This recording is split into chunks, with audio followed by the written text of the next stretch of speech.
వ్యక్తిగతంగా ప్రత్యక్షత కొరకై మనం ఎదురు చూడాలి. పర్సనల్ రెవల్యూషన్, వ్యక్తిగత ప్రత్యక్షత. ప్రియులారా, మన అందరము కూడా వ్యక్తిగతంగా సొంతంగా దేవా నిన్ను నేను ఎరగాలి, నేను తెలుసుకోవాలి, వ్యక్తిగతంగా నాకు తెలియాలి. ఎవరో చెప్పగా వినటం కాదు, ఎవరి జీవితంలో జరిగినప్పుడు చూడటం కాదు, నేనే వ్యక్తిగతంగా చూడాలి, అనుభవించాలి.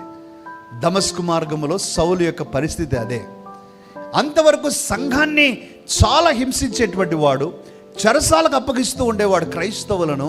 కానీ ఎప్పుడైతే దమస్కు మార్గంలో ఆ వ్యక్తిగత ప్రత్యక్షత, సౌలా సౌలా నీవు నన్నేలా హింసించుచున్నావు అనే మాటను ఎప్పుడైతే విన్నాడో, నువ్వు ఎవరవు ప్రభువా నిన్ను హింసిస్తూ ఉన్నానంటే నేను యేసుక్రీస్తుని చెప్పిన ఆ వ్యక్తిగత ప్రత్యక్షత తన జీవితాన్ని మార్చేసింది.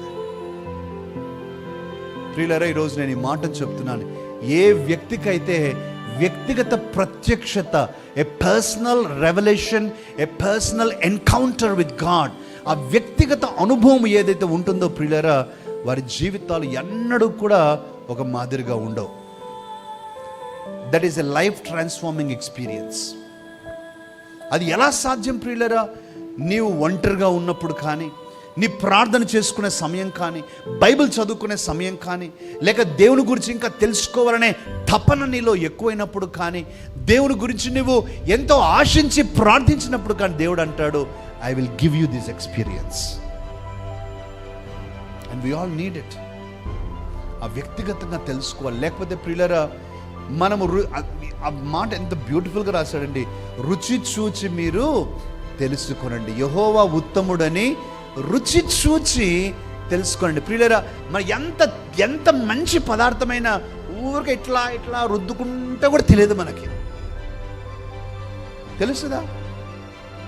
నువ్వు నాలుక మీద పెట్టాలి, దాని రుచిని ఆస్వాదించాలి, అప్పుడు తెలుస్తుంది. ప్రియులారా, నా మాటలు దయచేసి ఆలోచించండి. మనం ఈ దేవునికి సంబంధించిన కార్యాలన్నీ చేస్తూ ఉన్నా కూడా ఆ వ్యక్తిగత అనుభవం వేరే ప్రియులారా. వ్యక్తిగత అనుభవం ఇంకా నేను మనకు బాగా అర్థం కావడానికి చెప్తానండి. హోటల్లో పోయి దాని వాసన ఆస్వాదించి మంచి ఫోటోలు చూసి రుచికరమైనవి అందరూ తినటము చూసి అబ్బా ఎంత బాగుంది అని బయటకు వస్తామా మనము? అసలు అది అనుభవమే కాదు ప్రియులారా. మనము అది తీసుకొని తింటే తప్ప మనకు అర్థం కాదు.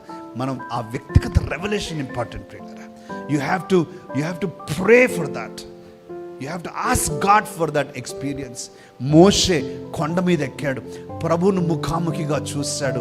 ఆ యొక్క అనుభవం తర్వాత మోషే జీవితం ఒక మాదిరిగా లేదు ప్రియులారా.